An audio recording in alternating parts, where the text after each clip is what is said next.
Hola, soy Profe Neón. Te doy la bienvenida al canal. Te invito a conocer un tema fascinante. Aprendamos juntos a todo color. Plano inclinado. Hoy vamos a hablar acerca del plano inclinado, pero para poder entrar al tema, te voy a enseñar un truco de matemáticas que te va a servir para muchos temas, para muchas cosas que podemos utilizar. Mira, tradicionalmente nuestro plano cartesiano lo conocemos probablemente desde la secundaria como que el eje horizontal es el eje de las X y el eje vertical es el eje de la Y. De hecho, si te recuerdas, en un video anterior te mostré cómo calcular las componentes de un vector y aquí tenemos las fórmulas. Para el eje de las X tenemos que es igual a la magnitud del vector A por el coseno del ángulo, que en este caso es 30. Y para calcular en el eje de la Y, en la componente, que sería este pedacito de línea blanca que tenemos acá, decimos que es la magnitud del vector A por el seno del ángulo. Y el truco es este. Vamos a quitarle los nombres a los ejes en las ecuaciones.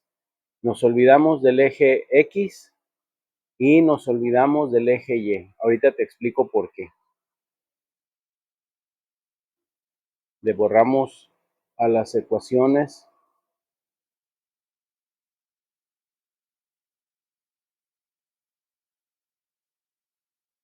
Muy bien, vamos a ver si ya puede, ya. Le borramos a las ecuaciones los nombres del eje X y el eje Y. Y ahora tenemos solamente que la componente del eje que está desde donde se está midiendo el ángulo, lo vamos a medir con el módulo, del vector, que sería el tamaño del vector por el coseno del ángulo. Y en el caso del eje que está contrario a donde se está midiendo el ángulo, lo vamos a hacer el módulo del vector por el seno del ángulo. ¿Esto por qué? Pues esto es muy interesante porque el eje cartesiano, el plano cartesiano, lo podemos utilizar para muchísimas cosas. Por ejemplo, no siempre va a ser X y Y. A veces va a ser, por ejemplo, velocidad y aceleración, temperatura en un eje y tiempo en otro eje. Podríamos pensar no sé, en años y población del mundo. Cualquier cosa que puedas hacer una referencia entre dos tipos de variables, lo vas a poder hacer a través del eje cartesiano. Y esto es lo que quiero que entendamos hoy. Mira, la cosa es esta. Si nosotros tomamos el eje cartesiano, el plano cartesiano, y lo rotamos, mira, te voy a mostrar, estoy señalando todos los elementos del eje cartesiano y señalamos el centro como un punto de rotación.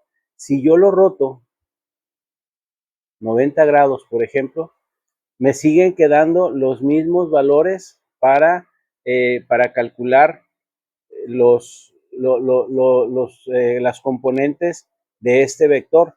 Y ahora la referencia ya no va a ser X y Y, la referencia va a ser desde donde se mide el ángulo, es coseno, bueno, el módulo del vector por el coseno del ángulo. El que es contrario a donde se está midiendo el ángulo es el módulo del vector por el seno del ángulo. Y así, no importa la forma en que estés midiendo o estés viendo tu eje, tu plano, eh, no importa la forma en que esté, podría estar de cabeza, podría estar como quiera que fuera, pero aquí ya tenemos una clave. Lo que está, el lado o el eje que está pegado desde donde se está midiendo el ángulo, ese lo vamos a calcular con coseno. Y el eje que está contrario a donde está el ángulo, lo vamos a calcular con seno. Módulo del vector por el seno del ángulo. Esto es importante porque con esto, teniendo esto en mente, vamos a poder entrar a hacer las mediciones, a entender cómo calculamos, en este caso, un plano inclinado. Y mira, te quiero mostrar esta otra imagen. Esto representa, puede ser una calle, una carretera, puede ser una tabla, puede ser una rampa para, para mercancías, una rampa para personas en sillas de ruedas, cualquier cosa que te pueda tener una cierta inclinación. En este caso, estamos considerando una inclinación de 15 grados y por ángulos equivalentes, en un video posterior te voy a platicar de los ángulos equivalentes, podemos ver que estos 15 grados que tenemos aquí con respecto a la horizontal se reflejan también de este lado cuando nosotros ubicamos un plano cartesiano con uno de los ejes paralelo a la rampa. Si te fijas, la línea roja que tenemos acá es la rampa. Y ahora estamos colocando un plano cartesiano, estamos ubicando esta línea que acabo de marcar, es paralela a la rampa y como es un plano, bueno, entonces la línea que representaría el otro eje que va perpendicular a la primera que marcamos, sería nuestro plano cartesiano. Y ahora tenemos aquí representado con esta línea amarilla, con esta flecha amarilla, tenemos representado algo que es la gravedad de la Tierra. La gravedad de la Tierra. ¿Para qué la representamos así? Bueno, si nosotros tenemos un objeto en este plano, el objeto que sea, va a estar sujeto a la gravedad. Y la gravedad va a tener dos componentes. Una componente paralela a este eje, bueno, imagina que la línea me salió derecha, y otra componente que es paralela a este eje. Son dos componentes, lo mismo que veíamos en el ejemplo anterior, cuando hicimos girar nuestros ejes o nuestro plano cartesiano. Estas dos fuerzas, estas dos líneas nos representan la aceleración de la Tierra las componentes de la aceleración de la Tierra. Cuando nosotros estamos analizando un objeto que está sobre un objeto sólido, que está sobre una superficie sólida, esta componente que tenemos acá la podemos eliminar porque no le crea ningún efecto. Es como cuando estamos nosotros parados sobre el suelo, la gravedad de la Tierra está afectándonos, pero eso no nos da una aceleración, es decir, no comenzamos a irnos hacia el centro de la Tierra, sino que ahí podemos ver aplicadas las leyes de Newton, que a toda acción hay una reacción, y en este caso la fuerza de gravedad en este sentido también ofrece o recibe una reacción en sentido contrario, y es lo que sostiene a este objeto sobre la rampa. Pero en el sentido que estoy marcando acá, este otro, el que es paralelo a la rampa, aquí sí hay una fuerza que lo puede hacer que se mueva. Tú podrías probar, pon una pelota sobre una tabla y levanta un extremo de la tabla y vas a ver que la pelota empieza a caminar en un sentido paralelo a la tabla. Y eso es precisamente lo que estamos observando aquí. Vamos a observar que la fuerza de gravedad también se divide en dos componentes. Y ¿te acuerdas lo que mencionamos hace un momento? Dijimos que nuestras componentes, la componente que está contraria al ángulo con el que estamos midiendo el vector, es la componente que se va a calcular como gravedad, en este caso es gravedad por el seno del ángulo. Entonces, tenemos ya aquí un dato muy importante. Gravedad por seno del ángulo es la aceleración con la que el cuerpo está siendo acelerado para que comience a moverse al estar en una rampa. Pero eso no es todo. También quisiera que viéramos otros datos de cómo vamos a utilizar o cómo vamos a trabajar con el plano inclinado. Mira, vamos a esta sección de mi página. Quiero que la veamos. Aquí está. Muy bien.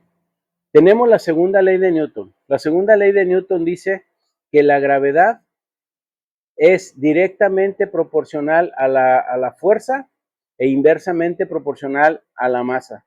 Cuando decimos directamente proporcional es muy sencillo, es una multiplicación. Y cuando decimos inversamente proporcional es una división. Entonces, eso quiere decir que aceleración es igual a fuerza sobre masa. Aquí estoy poniendo G en lugar de una A, porque lo que estamos analizando es un cuerpo sobre una rampa y la aceleración a la que está sujeto es a la gravedad de la Tierra. Entonces, aquí considera que la aceleración es la gravedad de la Tierra y por eso estamos poniéndole así. Si vamos a pensar en ese objeto que está sobre la rampa, imagínate que no tiene ruedas, es un ladrillo. Ese ladrillo necesita una fuerza para que comience a caminar. Cuando la rampa llegue a un cierto grado, se va a romper la fricción y el ladrillo se va a comenzar a desplazar por la rampa. Esa sería la explicación de esta fórmula, que es simplemente un despeje del anterior. Queremos despejar la fuerza. ¿Qué hacemos? Pues la masa que está dividiendo la pasamos multiplicando y nos queda fuerza es igual a masa por gravedad. Pero acabamos de ver en esta parte del dibujo, cuando vimos el diagrama de cuerpo libre, que la aceleración que sí afecta a nuestro objeto que tenemos en la rampa es la componente de la gravedad multiplicada por el seno del ángulo. Entonces, aquí podemos sustituir esta G de gravedad por seno del ángulo, y esta sería la fórmula con la cual vamos a calcular la fuerza con la cual un objeto está siendo empujado de manera paralela a la rampa, y esto es lo que le ofrece el impulso, y por eso vemos que los objetos se mueven cuando están en una rampa, particularmente un vehículo, una pelota que tienen una superficie, bueno, llantas, la pelota que es esférica, ruedan por la rampa en una línea paralela con la rampa. Entonces, esto es lo que tenemos como la definición o cómo utilizamos la segunda ley de Newton para analizar la fuerza de gravedad que está afectando a un objeto que se encuentra en una rampa. Fuerza de gravedad es igual a masa, la masa del objeto, por la gravedad por el seno del ángulo de la rampa. Eso sería lo que podemos nosotros calcular aquí. Espero que hayas disfrutado y aprendido algo nuevo. Con Profe Neón, el saber nunca se apaga. No olvides suscribirte, dar like, hacer clic en la campanita y compartir para que todos puedan aprender a todo color. Nos vemos en el próximo video.